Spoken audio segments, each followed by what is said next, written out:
What many describe as a historic Arab Spring in the Middle East and North Africa was interrupted this morning by a bloody reminder old hatreds remain. It is a storyline we have heard before, too many times. Dateline, Jerusalem. We'll zoom in on the map here to show you a crowded bus stop, a bomb, sirens and stretchers. One dead and dozens injured. Yes, a sadly familiar storyline, but less familiar of late. It was the first bombing inside Jerusalem in 4 years. Let's take a look at the scene.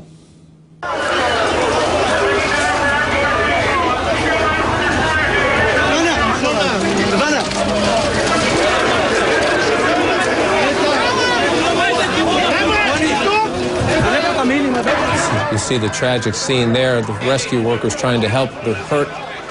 The bus there blown up. Michael Oren is Israel's ambassador to the United States and is with us live now. First, our condolences to the... Thank you. What do you know about this in the investigation? What happened? Well, there was a suspicious object near the central bus station in Jerusalem, and a watchful store owner managed to call our equivalent of 911 and call it in, but the police couldn't get there in time and it blew up. And 50 people wounded, a woman dead, 59-year-old woman dead, as yet unidentified. No organization has claimed responsibility for it, but we've had a terrorist attack just about over a week ago where an entire family was murdered. 2 parents, 3 young children, including an infant girl, were murdered in their homes. And a terrorist organization actually affiliated with the Al-Fatah party that runs the Palestinian Authority claim credit for it. And since last weekend, the southern part of the country, about 1 million Israelis have been hit by about 85 mortar shells and rockets from Hamas in the Gaza Strip. And so people look around the region, and many people, especially in recent weeks, would see Tunisia, would see Egypt, a lot of questions about Libya, but would see, you know, anti-government, people in the streets expressing their rights and have hope for the region. What about your particular small neighborhood in the region? Are we going backwards? Well, we have hope for the region, too. We hope that we'll be surrounded by democracies and there'll be peace-loving democracies. But right now, as you know, there's also the continuity in the region. We have Hezbollah in Lebanon pointing 50,000 rockets at us, Hamas in Gaza shooting rockets at us, and no shortage of terrorist groups, many of them backed by Iran and Syria, who still want to destroy Israel and don't want to negotiate with us. So we have to be vigilant. We have to do whatever it takes to defend ourselves, and we will do to defend ourselves, but we also can't give up on peace. You make that point, defending yourself, and you know, as I said, this is a sadly familiar storyline about buses and bombs in the city. Another part of that storyline over the years has been critics of Israel say the response is often disproportionate. What will happen here? Well, we are going to take whatever measures are necessary to defend us against the Hamas rocket fire. You can't have 1 million Israelis under rocket fire. Any country in the world would do whatever it needed to do to defend its country. We are going to try to avoid inflicting civilian casualties. We're going to try to get at the people who are shooting at our civilians. That's what distinguishes us from them. We are doing our utmost to avoid civilian casualties. They're doing their utmost to inflict the maximum number on our side. And if we do inflict civilian casualties, we feel very remorseful about it. We very much regret them. On their side, they celebrate them. If there has been a lot of rumbling in recent weeks, I'm going to ask you to step up and look more broadly at the region. A lot of rumbling privately in recent weeks that your government's not happy with some of the positions the Obama administration has taken about all these changes to this, in the sense that stability is what Israel prefers. And when you have all this uncertainty and Mubarak has to leave, what will happen with the peace treaty with Egypt? Now you see these actions in Libya. Gaddafi, no friend of Israel by no means, but we don't know what will come next. Is there a sense that the administration does not have a broad strategic policy here? I think it's difficult to strategize about the entire region. Every country in the Middle East, it poses its own challenges. It has its own dynamics. I guarantee you there's nobody in the state of Israel who would like to see Muammar Gaddafi stay in office for another minute, much less another day. You've got a great intelligence service in Israel. Is there any indication that he's actually trying to plot an exit strategy, as some have suggested in recent days? You know, phone calls from loyalists around to friends in the Arab world saying, hey, what should I do here? Any evidence that he is doing anything except being defiant? Not that we know of. Not we know of. But again, we would not be in any way, would not regret his passing from the scene in the Middle East.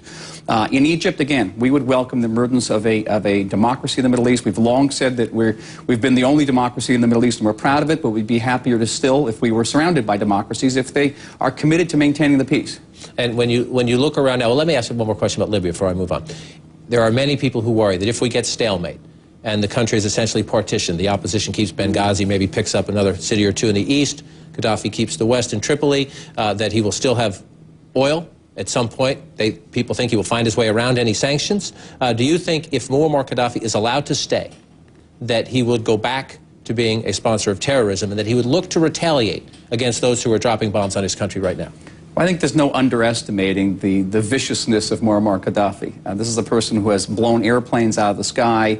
He's been involved in assassinations. He's shot at his own people. I think it would be a mistake to in any way underestimate his ability to murder, to take revenge, to be a danger, not only to his neighboring countries, but to his own people. If that's the case, then, would it be a failure if the end result of this coalition left Muammar Gaddafi in power? No, I'm not going to get into second-guessing the President of the United States about the outcome of this. This is an American mission, an American policy.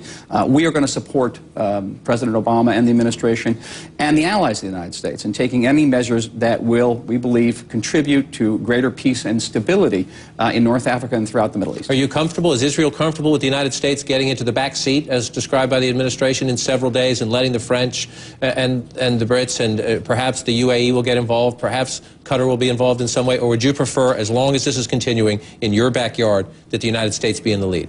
I think that it's a difficult call for the President of the United States. Again, we're not going to be in the business of dictating or giving our advice to him in this matter.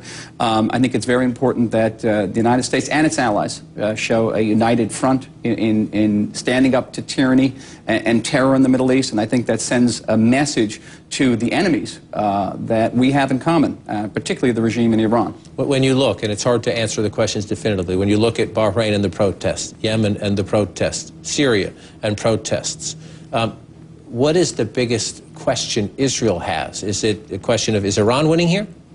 Well, we think that Iran thinks it's winning here. We've noticed a major escalation in arms supplies that the Irans have been sending to Hezbollah in Lebanon, to Hamas in the Gaza Strip.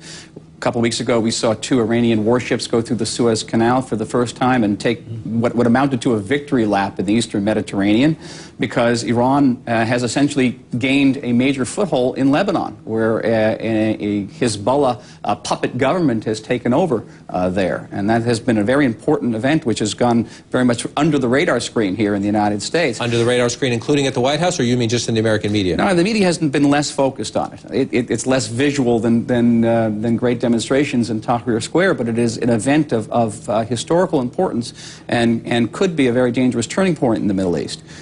So Iran, I think, believes right now that it's on sort of a winning sort of role in the Middle East.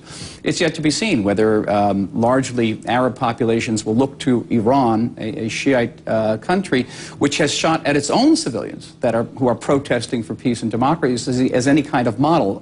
Our hope is that they would not. Mr. Ambassador, thanks for coming in. I wish it were under better circumstances, but I hope you'll come back as all this plays out, and we'll see the ramifications for the region, including your country, Israel. Thank you so much for coming in. Up next here,